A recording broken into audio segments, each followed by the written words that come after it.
DJ মন্তব্যে কি আরও চাপ বাড়ল অভিষেক বন্দ্যোপাধ্যায়ের উপর? ডিজে মন্তব্যের তদন্তে এবার গোসাবার বিজেপি বিধায়ককে তলব করল সিআইডি। সাক্ষী হিসেবে তলব করা হয় বিজেপি বিধায়ক বিকর্ণ নস্করকে। সাক্ষ্য দিয়ে তিনি বেরিয়েও যান। ভোট গণনার দিন বিকর্ণ নস্করের উপর হামলা হয় বলে অভিযোগ। হামলাকারী কারা? অভিষেকের ডিজে মন্তব্যের সঙ্গে সেই হামলার যোগ আছে কিনা খতিয়ে দেখছে সিআইডি।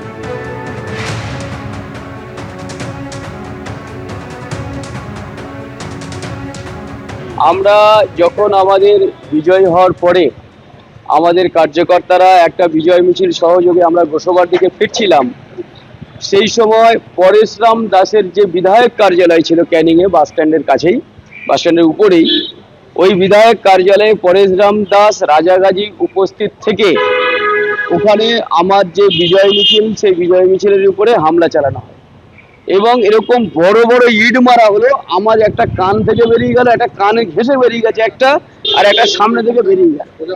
ওই যে ইটের আঘাতে আমাদেরকে জীবনহানি হতে পারত, আমার হচ্ছে প্রাণনাশের চেষ্টা করা হয়েছে ওই দিনকে।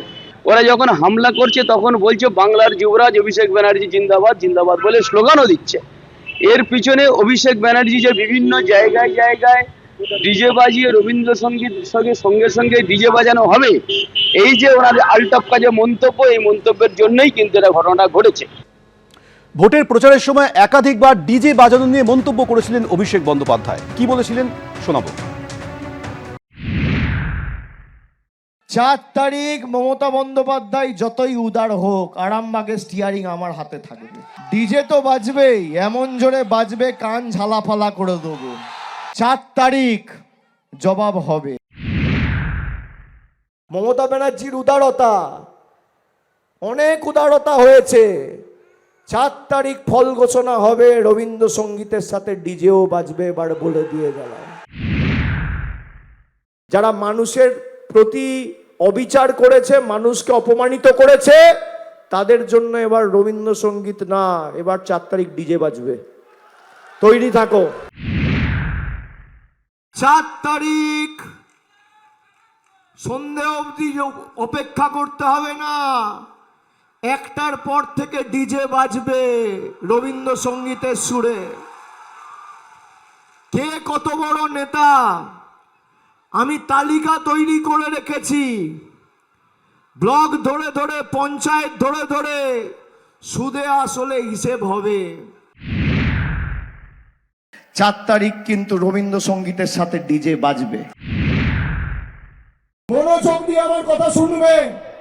16, 17, 18, 19 যদি কোনো বিজেপির নেতা ইআরও অফিসে ফর্ম জমা দিতে আসে 10টার বেশি, তাহলে রবীন্দ্রসঙ্গীতের সাথে একটু ডিজেও বাজিয়ে দিয়ে ডিজেও শুনিয়ে দেবে। স্বর্ণ ব্যবসায়ী স্বপন কামিল্লা খুনের ফাইল কি ফের খুলতে চলেছে? আরও চাপ বাড়তে চলেছে প্রাক্তন বিডিও প্রশান্ত বর্মনের উপর। স্বর্ণ ব্যবসায়ী খুনে অধরা প্রাক্তন বিডিওর বাড়িতে এবার তল্লাশি। গতরাত জুড়ে তল্লাশি চালালো বিধাননগর কমিশনারেটের গোয়েন্দারা। নিউটাউনের এই বাড়িতেই নৃশংসভাবে খুন করা হয়েছিল স্বর্ণ ব্যবসায়ী স্বপন কামিল্লাকে। এরপর নিহত স্বর্ণ ব্যবসায়ীর দেহ লোপাট করা হয় বলে অভিযোগ।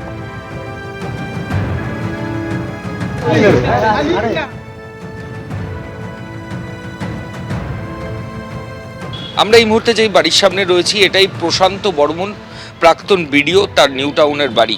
এই বাড়ির মধ্যেই কিন্তু স্বপন কামিল্লা স্বর্ণ ব্যবসায়ী, যাকে দত্তাবাদ থেকে অ্যাবডাকশন করে নিয়ে আসা হয়, সেই স্বর্ণ ব্যবসায়ীকে এই বাড়ির মধ্যে খুন করা হয়। এই বাড়িতেই গতকাল বিধাননগর কমিশনারেটের যারা গোয়েন্দা পুলিশ, তার সঙ্গে ফরেন্সিক সায়েন্স ল্যাবরেটরি যারা সায়েন্টিস্ট এবং সাইবার ক্রাইমের যারা অফিসার, তাদেরকে সঙ্গে নিয়ে বিধাননগর পুলিশের একটা টিম তারা এখানে আসে এবং তারা এই বাড়ির ভেতরে তল্লাশি অভিযান চলে। গতকাল বেশ কিছুটা সময় ধরে পুলিশ আধিকারিকরা এখানে ছিলেন এবং এসে বাড়ির মধ্যে তারা তল্লাশি অভিযান করে যান। স্বপন কামিল্লা খুনের ঘটনায় প্রশান্ত বর্মন কিন্তু মূল অভিযুক্ত বারাসাত আদালতে, এমনটাই পুলিশের তরফ থেকে, বিধাননগর পুলিশের তরফ থেকে জানানো হয়েছিল।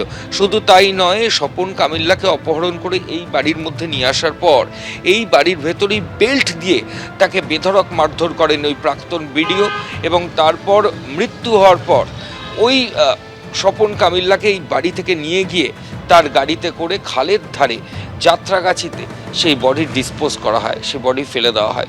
পরবর্তী ক্ষেত্রে ফ্লাইট ধরে বিডিও এবং তার অ্যাসোসিয়েটরা এখান থেকে চলে যান অ্যাসোসিয়েটরা গ্রেফতার হয়ে গেলেও মূল অভিযুক্ত প্রশান্ত বর্মন তিনি কিন্তু এখনো পর্যন্ত গ্রেফতার হয়নি। সেই জায়গায় কিছুদিন আগে ট্রাফিক আইন লঙ্ঘন করে মত্ত অবস্থায় তাকে পুলিশ আধিকারিকরা গ্রেফতার করলেও পরের দিনই তার জামিন হয়ে যায়। এবার খুনের ঘটনায়, সেই খুনের ঘটনা স্বপন কামিল্লা খুনের ঘটনায় বিডিওর বাড়িতেই কিন্তু পুলিশ আধিকারিকদের তল্লাশি অভিযান হলো। বেশ কিছু গুরুত্বপূর্ণ জিনিস বাড়ি থেকে বাজেয়াপ্ত হয়েছে বলেই পুলিশ সূত্রে খবর। ক্যামেরায় সন্দীপ পালের সঙ্গে ময়ূখ ঠাকুর চক্রবর্তী, এবিপি আনন্দ, নিউ টাউন।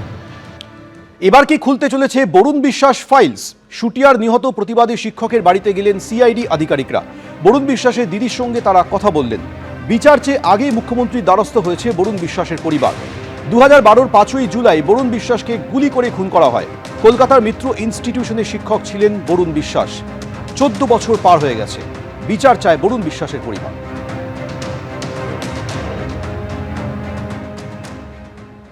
আমার খবর পেয়েছে, আমাদের ফোন করেছিলেন সিআইডি, ফোন করেছিলেন, আমাদের সঙ্গে কথা বললেন। হ্যাঁ, খুশি হব না, আমরা বিচার পেলে খুশি হব। কেস নিয়েছে সবই ঠিক আছে, কিন্তু আমরা শেষ পর্যন্ত চাই আমরা বিচারটা যেন আমরা পাই, সঠিক বিচারটা। আমরা পুনঃতদন্ত চেয়েছি, সেটা মাননীয় মুখ্যমন্ত্রী উনি গ্রহণ করেছেন এবং আমাদের কথা দিয়েছেন। সমাজের জন্য যে প্রতিবাদ করে গেল, তার জীবনটাই তারা কেড়ে নিল, তাদের পথের কাটা হয়ে দাঁড়িয়েছিল। তার তাকে কর্মকাণ্ড, তোলাবাজ, এই ধর্ষণ খুন তারা করতে পারবে না। তাই জ্যোতিপ্রিয় মল্লিক তার পথের কাটা সরিয়ে দিতে একদম মাস্টার প্ল্যান করে আমার ভাইটাকে পৃথিবী থেকে সরিয়ে দিল। আজকে সিআইডির তরফ থেকে এসে মাননীয় মুখ্যমন্ত্রী যার কাছে আমরা আবেদন করেছিলাম, উনি সত্যি সহৃদয়ভাবে খুব প্রম্পট অ্যাকশান, এত কুইক অ্যাকশান, আমরা কৃতজ্ঞ মাননীয় মুখ্যমন্ত্রীর কাছে। তো যেহেতু উনি অর্ডারটা দিয়েছেন, সেই হিসেবে আজকে সিআইডি এসছে। সেইটা তখনকার সরকার সিআইডিকে যেভাবে পরিচালনা করেছিল, এখন সরকার পরিবর্তন হয়েছে, এখন দেখা যাক পরিবর্তনের সরকার। আমরা অনেকটা আশাবাদী। বিগত 14 বছর তো সেভাবে কিছুই পাইনি। তো এই সরকারের কাছে আমরা অনুরোধ করার পরে সুন্দরভাবে যে সাড়া দিয়েছেন, এটা আমাদের কাছে একটা পজিটিভনেস, আমাদের মনে হচ্ছে পজিটিভ। তো দেখা যাক। আসানসোল বাজারে পুর ও নগর উন্নয়ন মন্ত্রী অগ্নিমিত্রা পাল যেখানে সেখানে দাঁড়িয়ে থাকা গাড়ির চাকায় কাঁটা দেওয়ার নির্দেশ। ফুটপাত দখল করে গড়ে ওঠা দোকানগুলির সামনের অংশ সরিয়ে দেওয়ার নির্দেশ মন্ত্রী।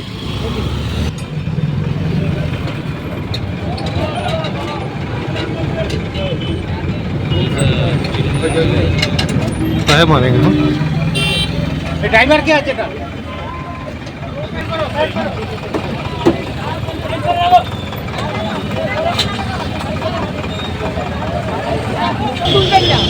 কোথায় মারিয়ে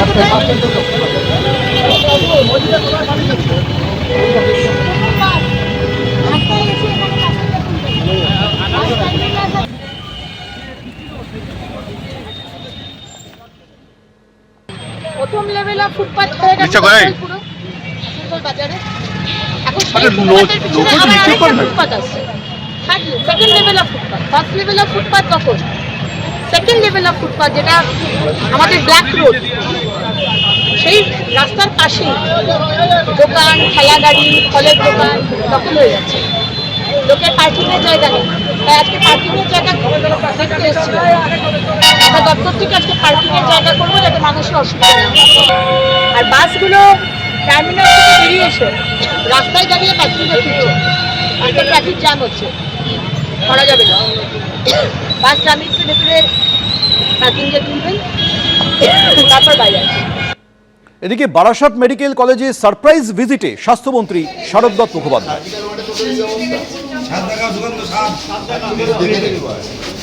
সার্জিক্যাল ওয়ার্ডে হেডিং দিয়ে হবে তো ফ্ল্যাশ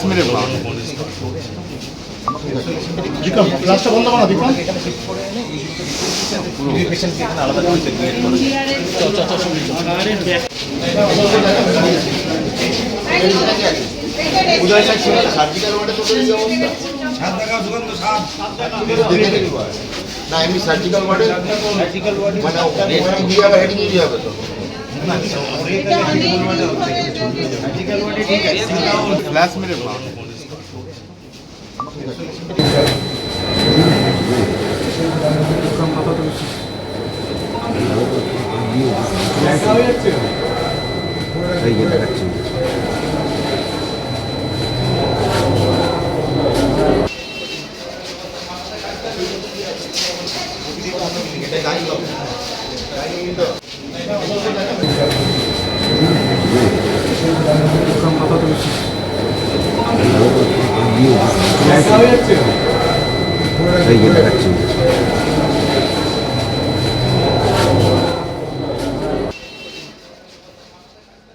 এখনো ভিজিট শেষ হয়নি, সারপ্রাইজ ভিজিটে এসেছিলাম, সুতরাং আমি রিয়েল পিকচার আসল ছবি দেখতে পাই। না না, বাথরুমের অবস্থা আরও সাংঘাতিক, শোচনীয়। ও যা বালতি আছে ওখানে মানে জঞ্জালকেও রাখবে না, সেটা রুগীদের দেওয়া হয়েছিল, দেখে এসছি। মেডিকেল কলেজে এরকম পরিকাঠামো কি বলবেন? তো সেটাই তো, সেই ঠিক করার জন্যই আসা। কাউকে দোষ দিয়ে লাভ নেই, পশ্চিমবঙ্গ রাজ্য সরকারের দোষ, সে রাজ্য সরকারে যেই থাকুক না কেন, এখন দোষ আমার কাঁধে। সে বোঝা যার যেই বানাক না কেন, বোঝা এখন আমার কাঁধে, বোঝাকে হালকা করার দায়িত্ব আমার। দালাল রাজ মুক্ত করতে হবে হাসপাতালগুলিকে। স্বাস্থ্য ভবনে কন্ট্রোল রুম থেকে নজরদারি চলবে, সঠিক পরিষেবা দেওয়ার লক্ষ্যে নজরদারি চলবে, স্বাস্থ্য ভবনে গিয়ে বললেন মুখ্যমন্ত্রী।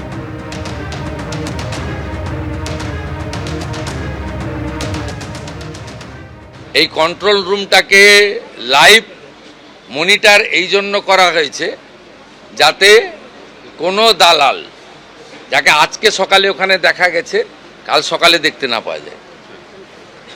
এটা একটা বড় উদ্দেশ্য, কিন্তু ব্রোকারদের হাঁটানো।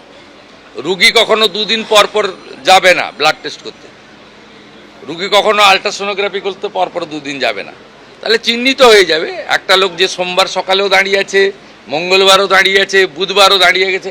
আপনাদের আমি চলে যাওয়ার পরে এটা দেখুন ফুল ফেজেড হয়নি, কিন্তু ইনিশিয়ালি এটা স্টার্ট হয়েছে, মানে মর্নিং শোজ দ্য ডে। আমি বলবো যে সুপ্রভাত, ভালো হবে। পুরনিয়োগ দুর্নীতি মামলায় প্রাক্তন মন্ত্রী সুজিত বসুর বিরুদ্ধে প্রথম সাপ্লিমেন্টারি চার্জশিট দিল ইডি। 20 কোটি টাকা আর্থিক তছরূপের অভিযোগ রয়েছে তার বিরুদ্ধে। 340 জনকে সুপারিশ করা হয়েছিল, নিয়োগপত্র পেয়েছিলেন 284 জন। প্রার্থী পিছু 6 লক্ষ টাকা করে নেওয়া হয়েছিল বলে অভিযোগ করা হয়েছে এই সাপ্লিমেন্টারি চার্জশিটে। আর কি অভিযোগ রয়েছে বিস্তারিত জানবো, আমাদের প্রতিনিধি বলবেন আবির দত্ত। আবির, দেখো, এই প্রথম সাপ্লিমেন্টারি চার্জশিট পেশ করলো এনফোর্সমেন্ট ডিরেক্টরেট, এবং পুরো নিয়োগ দুর্নীতি মামলায় সেখানে টাকার বদলে যে চাকরি দেওয়া হয়েছিল সেই বিষয়টাই কিন্তু এনফোর্সমেন্ট ডিরেক্টরেটের তরফ থেকে জানানো হয়েছে। তোমায় জানিয়ে রাখি, যেটা অভিযোগ তোলা হয়েছে মূলত এই যে চার্জশিট, সাপ্লিমেন্টারি চার্জশিট, সেটা দেওয়া হয়েছে প্রাক্তন দমকল মন্ত্রী সুজিত বসুর নামে। এছাড়াও সেখানে নাম রয়েছে তার ছেলে সমুদ্র বসু এবং জ্যোতিষ্মান চট্টোপাধ্যায়, যিনি তৎকালীন পুরো নগরোন্নয়ন দপ্তরের ডিরেক্টর অফ, সেখানকার একটি আমলা ছিলেন, একটি ডিপার্টমেন্টের ডিরেক্টর ছিলেন।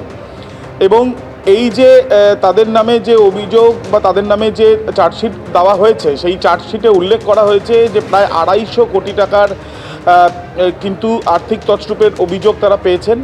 এবং এই 250 কোটি টাকা সারা রাজ্য জুড়ে যে পুরো নিয়োগের ক্ষেত্রে যে লেনদেন হয়েছে তারা মনে করছেন তার মধ্যে 20 কোটি টাকা এই সুজিত বসু প্রাক্তন মন্ত্রী তিনি আত্মসাৎ করেছেন, এমনটাই তাদের অভিযোগ।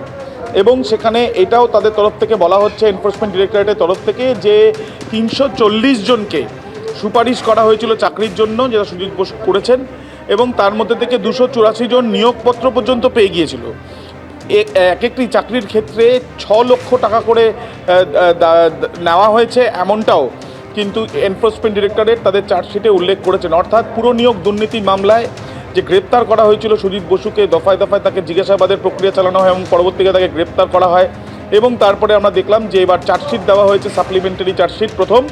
এবং প্রথম এই যে সাপ্লিমেন্টারি চার্জশিট দেওয়া হয়েছে, তার সাথে তোমাকে জানিয়ে রাখি যে নিয়োগ দুর্নীতির যখন তদন্ত করতে যাওয়া হয়েছিল, তখন অয়নশীলের বাড়িতে যখন তল্লাশি করতে যায়, সেখান থেকে পাওয়া তথ্য থেকে তদন্তকারীরা মনে করেন যে পুরসভাতে নিয়োগের ক্ষেত্রেও কিন্তু টাকার বিনিময়ে চাকরি দেওয়া হয়েছে। পরবর্তীকালে আলাদাভাবে ECIR হয়, তদন্ত শুরু হয়। প্রথম যখন চার্জশিট হয়, অয়নশীলের নামেও চার্জশিট হয় এবং এই মামলাতে অয়নশীলকে হেফাজতেও নেওয়া হয়।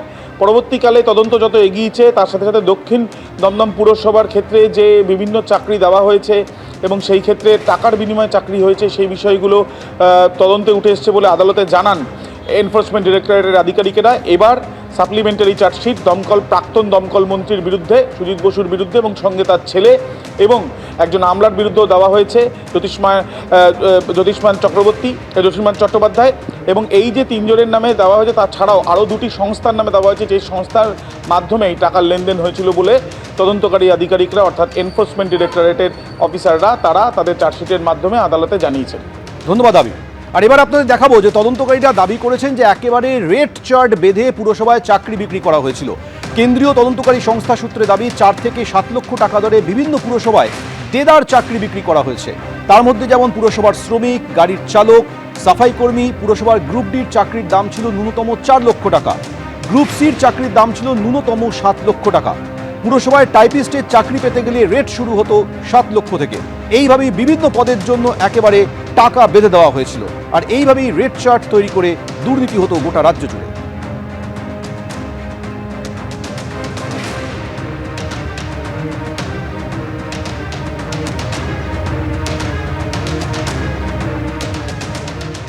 এদিকে স্বাস্থ্য দপ্তরে থ্রেট কালচারের অভিযোগে মূল অভিযুক্ত এসপি দাসের মেয়েকে বদলি করা হলো। ইনস্টিটিউট অফ সাইকিয়াট্রি থেকে বদলি করা হলো শ্যামাপ্রসাদ দাসের মেয়ে রিয়াল দাসকে। ইনস্টিটিউট অফ সাইকিয়াট্রিতে চিকিৎসক শিক্ষক পদ থেকে সাধারণ চিকিৎসক পদে তাকে বদলি করা হয়েছে। এতদিন যোগ্যতার চেয়ে বেশি পাওয়া বেতন হয় ফেরত দিতে হবে অথবা কাটা হবে বর্তমান বেতন থেকে, জানিয়েছেন স্বাস্থ্যমন্ত্রী।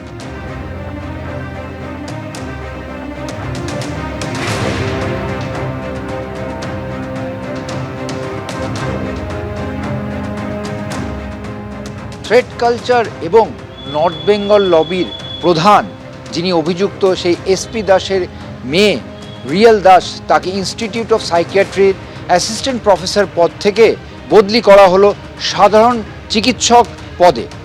স্বাস্থ্য দপ্তর সূত্রে বলা হচ্ছে যে তার সেই যোগ্যতা ছিল না একজন শিক্ষক চিকিৎসক হওয়ার, তাই তার যোগ্যতা অনুযায়ী তাকে চিকিৎসক হিসেবে বদলি করা হয়েছে এবং তাকে যে বাড়তি বেতন দেওয়া হয়েছে সেই বাড়তি বেতন ফেরত নেওয়া হবে।